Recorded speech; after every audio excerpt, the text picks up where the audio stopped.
और बताओ थे क्या हाल चाल है थारा? बढ़िया है नी?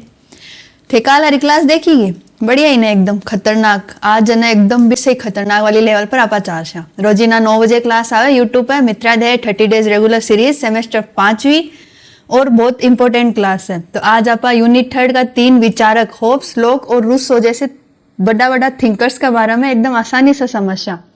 इतनी बोलशू मैं नहीं सर रोड़ा करेगा। अब आप हिंदी पर आ जाओ, ठीक है? ये थिंकर सिर्फ थ्योरीज नहीं आज के ये थिंकर सिर्फ थ्योरी नहीं आज के राज्य कानून और लोकतंत्र की नींव है। ये इस हर स्लाइड में एक क्लियर कॉन्सेप्ट, कोई रट्टा नहीं, सिर्फ समझ है। तो चलिए सीधे टॉपिक पर आते हैं। सबसे पहले थॉप्स होप की प्रकृति अवस्था को देखते हैं। सबसे पहले हम यूनिट 3 के 3 इंपॉर्टेंट टॉपिक और विचारक के बारे में बात करेंगे, जिनमें सबसे पहले आते हैं थॉमस होब्स। होब्स की प्राकृतिक अवस्था, होब्स की मानव प्रकृति, प्राकृतिक नियमों की अवधारणा, सामाजिक संविधा सिद्धांत, संप्रभुता की अवधारणा, लेविथान की अवधारणा और होब्स की आलोचना। मित्रों, अब आप ध्यान से समझिए कि होब्स जब प्राकृतिक अवस्था की बात करते हैं तो वो हमें सरकार से पहले की दुनिया में ले चलते हैं। होब्स के अनुसार उस समय गवर्नमेंट और लॉ का पूरी तरह अभाव था, यानी कोई भी नियम नहीं था, ना कोई नियंत्रण था।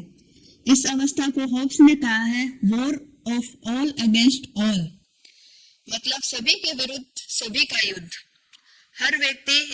हर व्यक्ति हर दूसरे व्यक्ति से डरता था। निरंतर फियर ऑफ इनसिक्योरिटी की स्थिति बनी रहती थी। होब्स के शब्दों में उस समय मानव जीवन कठोर और अस्थिर था।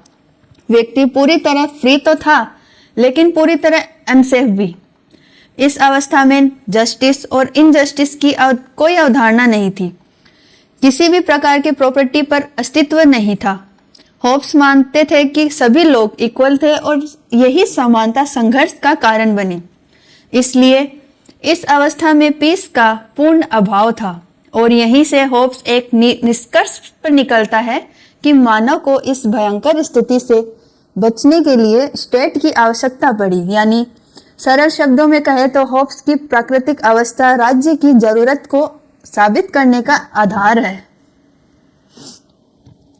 मित्रों, अब सवाल आता है कि होब्स के अनुसार इंसान ऐसा क्यों है? होब्स की नजर में ह्यूमन नेचर मूल रूप से सेल्फिश है। हर व्यक्ति पावर प्राप्त करना चाहता है और सिर्फ शक्ति से नहीं बल्कि शक्ति को बनाए रखना भी चाहता है। होब्स के अनुसार मनुष्य संसाधनों के लिए लगातार कंपटीशन करता है। इसी कारण व्यक्ति में दूसरों के प्रति डिस्ट्रस्ट की प्रवृत्ति भी होती है। साथ ही मनुष्य में ग्लोरी और रिप्यूटेशन की तीव्र इच्छा होती है। होब्स का मानना है कि इंसान रीजन का प्रयोग भी अक्सर अपने सेल्फ इंटेंस्ट के लिए करता है। उसके अनुसार मनुष्य में सहयोग की बजाय संघर्ष की संभावना अधिक होती है। इसी कारण मोरालिटी मानव जीवन में गौण हो जाती है। होब्स के लिए पावर की सुप्रीम गोल है और यही स्वार्थ, शक्ति और संघर्ष मिलकर मानव जीवन को अस्तित्व बना देते हैं। सरल शब्दों में कहे तो होब्स के अनुसार संघर्ष मानव स्वभाव का स्वाभाविक परिणाम है। मित्रों, अब यहाँ एक बहुत इंपॉर्टेंट मोड़ आता है। होब्स इंसान को स्वार्थी और संघर्षशील तो मानता है, लेकिन वो यह भी मानता है कि इंसान पूरी तरह बिना समझ के नहीं जीता। यहीं से आता है नेचुरल लॉ का विचार। होब्स के अनुसार प्राकृतिक नियम वे नियम है जो इंसान को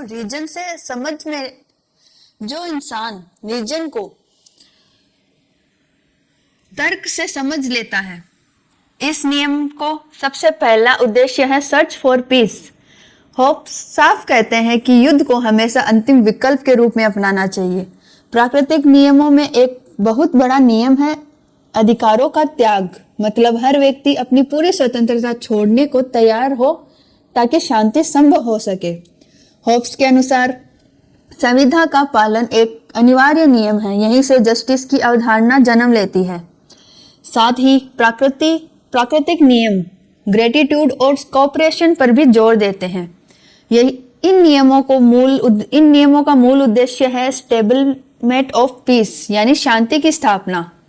होब्स का मानना है कि अगर इंसान इन प्राकृतिक नियमों को मान ले तो संघर्ष कम हो सकता है और यहीं से प्राकृतिक नियम आगे चलकर राज्य निर्माण का वैचारिक आधार बनता है।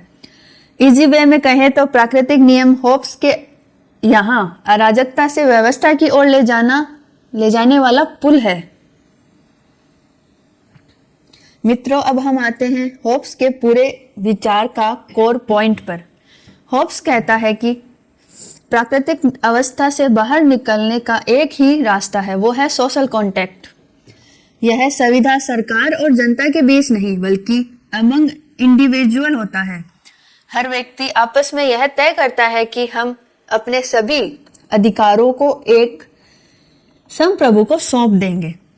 यह अधिकार सौंपना स्वेच्छा से होता है ताकि पीस और सिक्योरिटी मिल सके। होब्स के अनुसार संप्रभुता इस संविधा का पक्ष नहीं होता, मतलब संप्रभु पर संविधा लागू नहीं होती। समाज संविधा का मुख्य उद्देश्य राज्य की स्थापना है। व्यक्ति अपनी इंडिविजुअल लिबर्टी का त्याग करता है लेकिन बदले में एक सिक्योरिटी प्राप्त करता है। होब्स का मानना है कि थोड़ी सी स्वतंत्रता छोड़कर जीवन बचाना ज्यादा जरूरी है। इसलिए सामाजिक संविधा निरंकुश सत्ता को उचित ठहराती है। सरल शब्दों में कहे तो होब्स का सामाजिक संविधा सिद्धांत यह कहता है कि डर से व्यवस्था पैदा होती है और यही व्यवस्था राज्य को मजबूत भी करती है। मित्रों, अब समझते हैं होब्स के राज्य का सबसे ताकतवर कॉन्सेप्ट। होब्स इसे कहते हैं संप्रभुता। होब्स के अनुसार संप्रभुता का मतलब सुप्रीम एंड एब्सोल्यूट पावर यानी सर्वोच्च और निष्पक्ष सत्ता। यह सत्ता किसी से बंटी हुई नहीं होती। होब्स का मानना है कि शक्ति का स्वरूप अविभाज्य होना चाहिए। अगर शक्ति बांट दी जाए तो संघर्ष फिर से लौट आएगा। संप्रभुता के पास लॉ मेकिंग का पूरा अधिकार होता है, साथ ही न्याय एंड दंड का नियंत्रण भी संप्रभु के हाथ में ही होता है। सेना और कर व्यवस्था पर भी संप्रभु का पूर्ण अधिकार होता है। होब्स यहाँ तक कहते हैं कि रिलीजन पर भी राज्य का नियंत्रण होना चाहिए ताकि विवाद न हो। संप्रभु कानून से ऊपर होता है क्योंकि कानून वही बनाता है। इस व्यवस्था में राइट टू रिबेल नहीं होता क्योंकि विद्रोह का मतलब सिर्फ अराजकता की ओर लौटना है। संप्रभु का मुख्य कर्तव्य है सुरक्षा प्रदान करना और यही सुरक्षा राज्य की स्थिरता का आधार बनाती है। सीधे शब्दों में कहे तो होब्स की संप्रभुता डर पर आधारित लेकिन व्यवस्था देने वाली सत्ता है। मित्रों, अब हम होब्स के सबसे फेमस और सबसे पावरफुल सिंबल पर आते हैं। होब्स इसे कहते हैं लेवियाथन। इस होब्स के अनुसार स्टेट को एक कृत्रिम व्यक्ति के रूप में देखा जा सकता है, यानी राज्य कोई इंसान नहीं बल्कि इंसान जैसा ही कार्य करता है। लेविथान असल में संप्रभु राज्य का प्रतीक है। इस रूपक में नागरिक राज्य के अंग है और संप्रभु राज्य का मस्तिष्क होता है। होब्स राज्य को एक विशाल शरीर के रूप में कल्पित करता है। इस शरीर में सारी शक्तियां एक ही जगह केंद्रित होती है। लेविथान पावर एंड डिसिप्लिन का प्रतीक है। होब्स का मानना है कि राज्य जितना मजबूत होगा उतनी ही पॉलिटिकल यूनिट बनी रहेगी, यानी राजनीतिक एकता बनी रहेगी। यह व्यवस्था फियर पर आधारित होती है लेकिन हर भय अराजकता से बेहतर होती है क्योंकि भय से ही आज्ञा पालन संभावना होता है। इसलिए लेविथान राज्य की सर्वोच्चता का सबसे प्रभावशाली चरित्र है। सरल शब्दों में कहे तो होब्स का लेविथान एक ऐसा राज्य है जो डर के जरिए शांति बनाए रखता है। मित्रों, अब जरा होब्स की सोच को थोड़ा आलोचनात्मक व्यू देखते हैं। सबसे पहले आलोचना यह है कि होब्स निरंकुश शासन को समर्थन करता है। उसके यहाँ संप्रभु की शक्ति लगभग अनलिमिटेड होती है। आलोचकों का कहना है कि होब्स ने ह्यूमन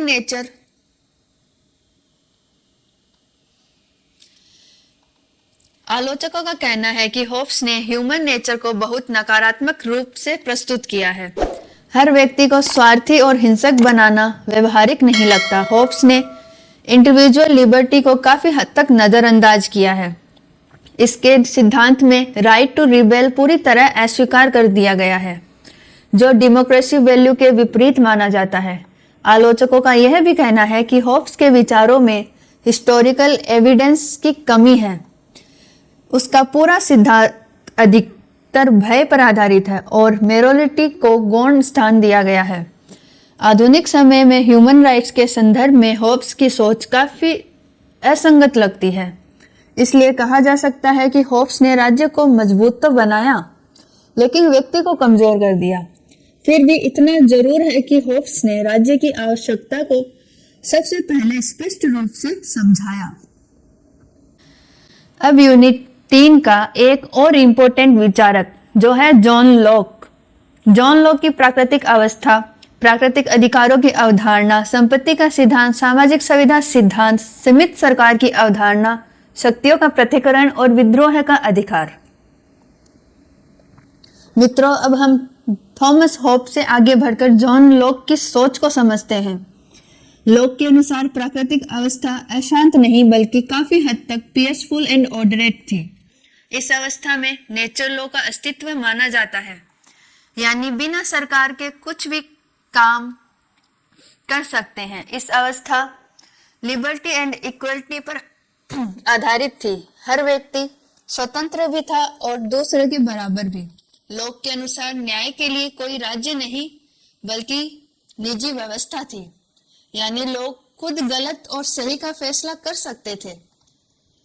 इस अवस्था में प्रॉपर्टी का अस्तित्व पहले से ही था। यहीं से लॉक होब्स से भिन्न दृष्टिकोण रखते हैं। लॉक का मानना है कि मनुष्य में सहयोग की भावना और संभावना थी, संघर्ष अनिवार्य नहीं था। लोग नैतिक रूप से पूरी तरह खाली नहीं थे बल्कि नैतिकता मौजूद थी। इसलिए लॉक के अनुसार राज्य की आवश्यकता तो थी, लेकिन सीमित रूप में थी। सरल शब्दों में कहे तो लॉक की प्राकृतिक अवस्था अराजकता नहीं बल्कि अधूरी व्यवस्था थी। मित्रों, अब समझते हैं जॉन लॉक की सोच का सबसे मजबूत आधार। लॉक के अनुसार कुछ अधिकार इंसान को जन्म से ही मिलते हैं और इन्हें ही कहा जाता है नेचुरल राइट्स। ये अधिकार सरकार से पहले अस्तित्व में होते हैं, यानी सरकार इन्हें देती नहीं, सिर्फ मान्य देती है। इन अधिकारों में सबसे पहले आता है राइट टू लाइफ, दूसरा आता है राइट टू लिबर्टी और तीसरा होता है राइट टू प्रॉपर्टी। लोग कहते हैं कि ये अधिकार अनट्रांसेबल है, मतलब इन्हें किसी को पूरी तरह सौंपा नहीं जा सकता। राज्य का काम इन अधिकारों का संरक्षण करना है। यही अधिकार व्यक्ति की गरिमा को आधार बनाते हैं। लोग की यही सोच है जो आगे चलकर डेमोक्रेसी की वैचारिक नींव बनती है और यहीं से आधुनिक ह्यूमन राइट्स की धारणा विकसित होती है। सरल शब्दों में कहे तो, सीधे शब्दों में कहे तो लोग के लिए प्राकृतिक अधिकार राज्य से ऊपर है और राज्य इनका संरक्षक मात्र है। मित्रों, अब आते हैं जॉन लॉक का एक बहुत प्रैक्टिकल विचार पर। लॉक का मानना है कि प्रॉपर्टी का निर्माण लेबर से होता है। जब कोई व्यक्ति नेचुरल रिसोर्स पर अपना श्रम कर लगाता है तो वह चीज उसकी संपत्ति बन जाती है, यानी श्रम ही संपत्ति का मूल आधार है। लेकिन लोग यहाँ कुछ शर्तें भी लगाते हैं। पहली शर्त है नो स्प्लाइज कंडीशन, मतलब व्यक्ति उतनी ही संपत्ति रखे जितनी खराब न हो। दूसरी शर्त है इनफ सेल्फ लेफ्ट कंडीशन, यानी दूसरों के लिए भी पर्याप्त संसाधन बचे रहे।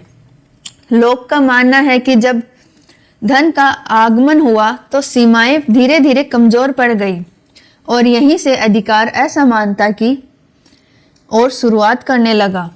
लोग का कहना है कि राज्य का एक मुख्य उद्देश्य है प्रोटेक्शन ऑफ प्रॉपर्टी। यही कारण है कि लोग निजी संपत्ति को नैतिक रूप से उचित ठहराता है। आगे चल के यही विचार पूंजीवादी सोच की नींव बनता है। सरल शब्दों में कहे तो लोग के अनुसार संपत्ति मेहनत से जन्म लेती है और राज्य उसकी रक्षा के लिए होता है। मित्रों, अब समझते हैं लोक का सामाजिक संविधा सिद्धांत।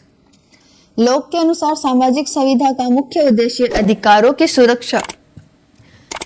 यह संविधा लोगों द्वारा इसलिए की जाती है ताकि उनके प्राकृतिक अधिकार सुरक्षित रह सके। लोग कहते हैं कि यह संविधा जनता की सहमति से होती है, यानी सरकार लोगों की इच्छा से बनती है। लोग के यहाँ संविधा सरकार से होती है, इसलिए सरकार जनता के प्रति उत्तरदायी होती है। लोग मानते हैं कि पावर का मूल स्रोत जनता से होती है।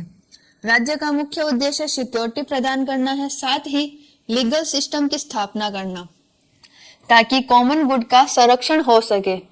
लोग के अनुसार सरकार अपने आप में लक्ष्य नहीं बल्कि साधन मात्र है। यही कारण है कि लोक का सिद्धांत लोकतांत्रिक शासन का आधार माना जाता है। सरल शब्दों में कहे तो लोक के लिए राज्य जनता का सेवक है, मालिक नहीं। मित्रों, अब आते हैं लोक की राजनीति का सबसे प्रैक्टिकल विचार। लोग कहते हैं कि सरकार की शक्ति लिमिटेड होनी चाहिए, मतलब सरकार जो चाहे वो नहीं कर सकती। सरकार की हर शक्ति लॉ से बंधी होनी चाहिए। यही रूल ऑफ लॉ का मूल विचार है। लोग के अनुसार सरकार को अपना अधिकार जनता की सहमति से मिलता है। बिना सहमति शासन करना मनमानी मानी जाएगी। लोग मनमानी सरकार का खुलकर विरोध करते हैं। वह कहता है कि करदान भी प्रतिनिधित्व के बिना नहीं किया जा सकता। सरकार का मुख्य लक्ष्य है प्रोटेक्शन ऑफ प्रॉपर्टी। लोग के लिए सरकार अधिकार देने वाली नहीं बल्कि अधिकारों की रक्षक होती है। इसलिए लोग निरंकुशता को पूरी तरह अस्वीकार करते हैं और लोकतांत्रिक शासन का समर्थन करते हैं। सरल शब्दों में कहे तो लोग की सीमित सरकार राज्य को मजबूत नहीं, नागरिक को सुरक्षित बनाती है। मित्रों, अब समझते हैं लोक का एक और बहुत जरूरी कॉन्सेप्ट। लोग मानते हैं कि अगर सारी शक्तियां एक ही जगह इकट्ठी हो जाए तो निरंकुशता आ जाएगी। इसलिए वह कहते हैं सेपरेशन ऑफ पावर्स। लोग के अनुसार राज्य में शक्तियां 3 भागों में बंटी होनी चाहिए। सबसे पहले आती है विधायी शक्ति। इसका काम है लॉ मेकिंग। लोग मानते हैं कि विधायी शक्ति सबसे महत्वपूर्ण होती है। दूसरी है एग्जीक्यूटिव पावर। इसका काम है कानूनों को लागू करना। तीसरी शक्ति है संघीय शक्ति। यह शक्ति विदेश नीति और अंतर्राष्ट्रीय संबंधों से जुड़ी होती है। लोक का उद्देश्य था शक्ति संतुलन बनाए रखना ताकि कोई भी शक्ति दूसरे की दुरुपयोग न कर सके। इस विभाजन से स्वतंत्रता सुरक्षित रहती है और यही व्यवस्था संवैधानिक शासन का आधार बनती है। बाद में लोक की इसी सोच ने मॉन्टेक्यू को भी प्रभावित किया। सरल शब्दों में कहे तो शक्तियों का पृथक्करण सरकार को नहीं, नागरिकों को सुरक्षित बनाने का तरीका है। मित्रों, अब आते हैं लोक के विचारों का सबसे साहसी हिस्सा। लोग कहते हैं कि अगर सरकार अपने काम से भटक जाए तो जनता चुप रहने के लिए मजबूर नहीं है। इसी को कहते हैं राइट टू रिबेल। लोग के अनुसार अगर सरकार प्राकृतिक अधिकारों का उल्लंघन करती है तो वह सरकार वैध नहीं रहती। ऐसी स्थिति में जनता को सरकार के खिलाफ खड़े होने का अधिकार है। लेकिन ध्यान रखना, लोग विद्रोह को पहला विकल्प नहीं मानते। विद्रोह हमेशा लास्ट रिजॉर्ट होना चाहिए। लोग कहते हैं कि विद्रोह के लिए पब्लिक कंसेंट जरूरी है। अगर लीगल सिस्टम पूरी तरह टूट जाए तब भी विद्रोह उचित माना जाएगा। इस अधिकार से सरकार की वैधता पर सवाल उठता है और सरकार को याद दिलाया जाता है कि वह जनता की सेवक है, मालिक नहीं। लोक का यह विचार डेमोक्रेसी कॉन्सेंस को मजबूत करता है। आगे चलकर इसी सोच ने कई आधुनिक क्रांति को प्रेरणा दी। सरल शब्दों में कहे तो लोग कहता है अगर सरकार अधिकार कुचलने लगे तो उसे बदलने का अधिकार जनता के पास है।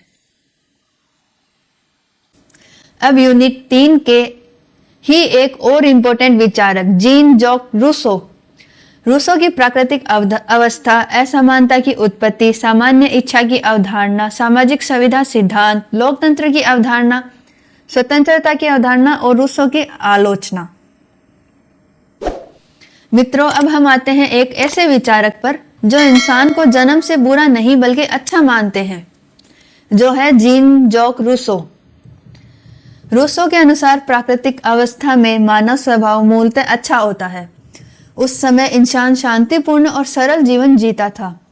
मनुष्य प्रकृति के साथ पूरा सामंजस्य बनाए रखना था, ना कि कोई दिखावा, ना कोई लालच। इस अवस्था में समानता की स्थिति तो थी, कोई छोटा बड़ा नहीं, सब बराबर। उस समय कोई सामाजिक संस्था नहीं थी, ना कोई सरकार, ना कोई कानून, ना ही शासन। इसी कारण संघर्ष का अभाव कम था, लड़ाई झगड़ा ना मात्र था। मनुष्य पूर्ण स्वतंत्रता में जीता था, बिना डर और बिना किसी दबाव के। नैतिकता कोई सिखाई हुई चीज नहीं बल्कि सहज रूप से मौजूद थी। रूसो इसी अवस्था को कहते हैं नोबल सेवरेज की अवस्था, यानी सरल निर्दोष मानव, और यही सभ्यता से मानव जीवन की स्थिति। सरल शब्दों में कहे तो रूसो का मानना था कि इंसान को बुरा समाज बनाता है, प्रकृति नहीं।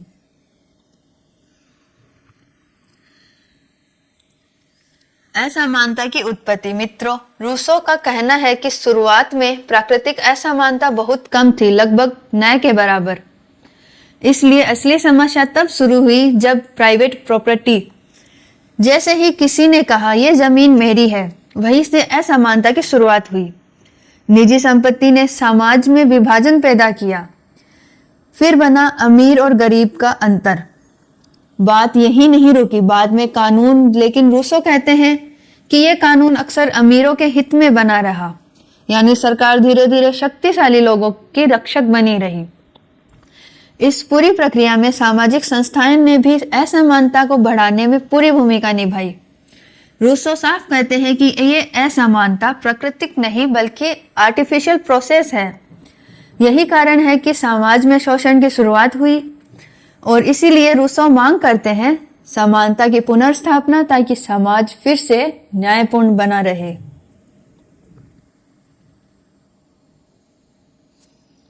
जनरल विल की अवधारणा। मित्रों, रूसो की पूरी राजनीति सोच सबसे मजबूत स्तंभ है जनरल विल। सामान्य इच्छा का मतलब है सामूहिक हित की इच्छा, ना किसी एक व्यक्ति का फायदा। ये निजी विल बिल्कुल अलग होती है। रूसो का मानना है कि सामान्य इच्छा हमेशा सही मानी जाती है, क्योंकि इससे पूरे समाज का हित होता है। इसी सामान्य इच्छा पर कानून का नैतिक आधार टिका हुआ है। इसलिए जो कानून सामान्य इच्छा से बनता है वे सभी नागरिकों पर समान रूप से लागू होते हैं। यही कारण है कि सामान्य इच्छा लोकतांत्रिक निर्णय पर आधार बनती है। रूसो साफ कहते हैं कि जहां सामान्य इच्छा होती है वहां व्यक्तिगत स्वार्थ को जगह नहीं मिलती। इसी सामान्य इच्छा से राज्य को मिलती है संप्रभुता, यानी सर्वोच्च शक्ति, और यही सामान्य इच्छा असल में सच्ची स्वतंत्रता के रूप में है। सरल शब्दों में कहे तो जब इंसान अपने ही बनाए हुए कानूनों को मानता है तो वही है लोक कल्याण की सच्ची अभिव्यक्ति।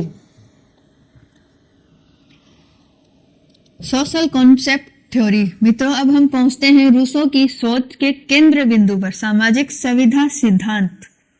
रूसो कहते हैं कि हर व्यक्ति अपनी व्यक्तिगत इच्छा को थोड़ा सा त्याग करता है और बदले में वह स्वीकार करता है जनरल विल, यानी व्यक्ति कहता है मैं अकेले का नहीं, समाज का हिस्सा हूं।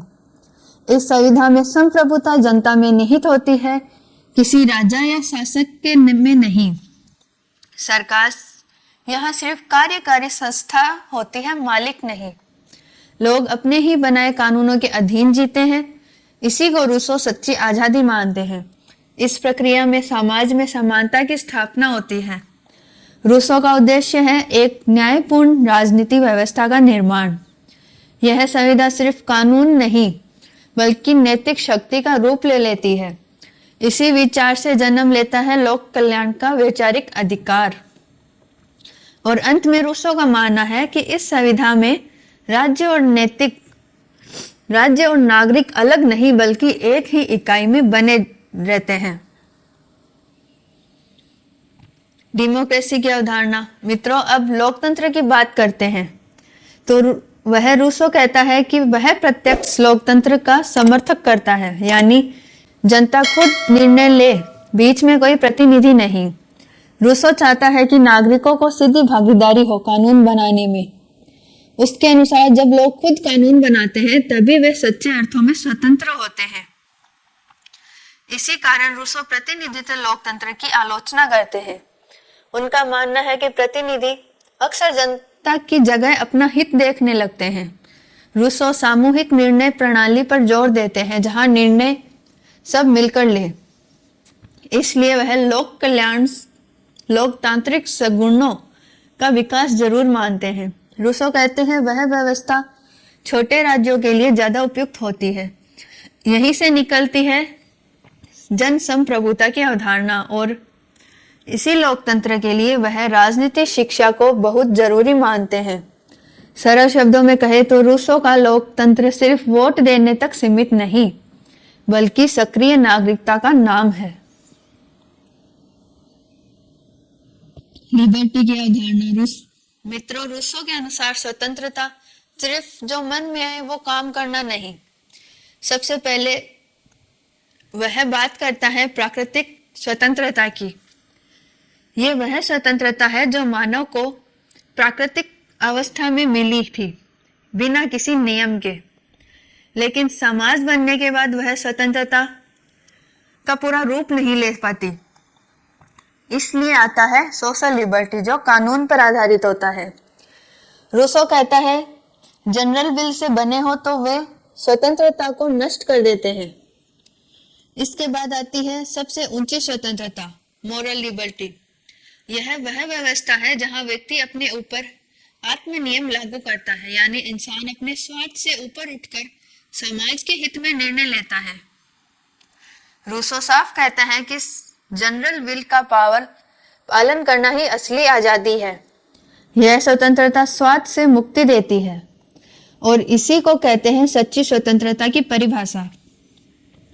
इसलिए रूसो के लिए स्वतंत्रता का मतलब है कानून के अधीन स्वतंत्रता, और यही स्वतंत्रता नैतिक चेतना का विकास लेती है और अंत में यही स्वतंत्रता मानव गरिमा की असली पहचान बनती है।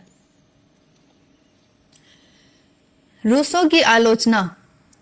मित्रों, जहां रूसो की विचार बहुत प्रभावशाली है वहीं उन पर कई आलोचनाएं भी की गई। सबसे पहली बात आती है जनरल विल को लेकर। आलोचकों कहते हैं कि यह अवधारणा अस्पष्ट है, यानी कई बार ये तय करना मुश्किल हो जाता है कि वास्तव में सामान्य इच्छा है क्या। दूसरी बड़ी आलोचना यह है कि रूसो व्यक्तिगत अधिकारों को पर्याप्त महत्व देते हैं। आलोचकों को यह डर है कि सामान्य इच्छा के नाम पर व्यक्ति दब सकता है।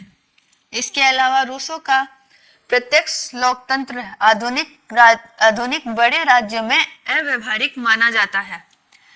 एक और गंभीर चिंता बहुमत के अत्याचार की, यानी बहुसंख्यक लोग अपनी इच्छा अल्पसंख्यकों पर थोप सकते हैं। रूसो पर अधिक आदर्शवादी होने का भी आरोप लगा है। कहा जाता है कि उसकी सोच राजनीतिक व्यवहार से थोड़ी दूर है। कुछ आलोचक उसे क्रांतिकारी प्रवृत्ति का समर्थक भी मानते हैं, क्योंकि उनके विचार व्यवस्था को जड़ से बदलने की बात करते हैं। यह भी कहा जाता है कि रूसो संविधान की भूमिका को नजरअंदाज करते हैं और अंत में आलोचकों के अनुसार रूसो के विचार आधुनिक राज्यों में पूरी तरह लागू करना कठिन है। लेकिन फिर भी मित्रों, इन सब आलोचकों के बावजूद रूसो को लोकतंत्र और स्वतंत्रता का महान चिंतक माना जाता है। ऑलराइट मित्रों, आज की क्लास में हमने होब्स, लॉक और रूसो तीनों के विचार एकदम साफ और क्रमबद्ध रूप से समझे। अब हमने देखा कि होब्स जहां डर और सुरक्षा से राज्य की बात करता है, वहीं लोक अधिकारों की और सीमित सरकार पर जोर देता है, और रूसो हमें यह सिखाता है कि स्वतंत्रता, समानता और लोकतंत्र असल में है क्या। अगर आपने आज की क्लास को अच्छे से फॉलो किया है तो ये थिंकर्स अब नाम नहीं बल्कि कॉन्सेप्ट बन चुके होंगे। याद रखिए, ये टॉपिक रटने के लिए नहीं बल्कि समझने के लिए है। अगली क्लास में हम इन्हीं विचारों को और गहराई से एग्जाम ऑर्डिनरी तरीके से कनेक्ट करेंगे। तो आज की क्लास यहीं खत्म होती है। और हाँ, कल की क्लास देखना मत भूलना। सेम टाइम सेम जगह मित्रादय 30 डेज रेगुलर सीरीज। तो जुड़े रहिए MGSU मित्रादय के साथ, आपका अपना स्टडी मित्र। धन्यवाद।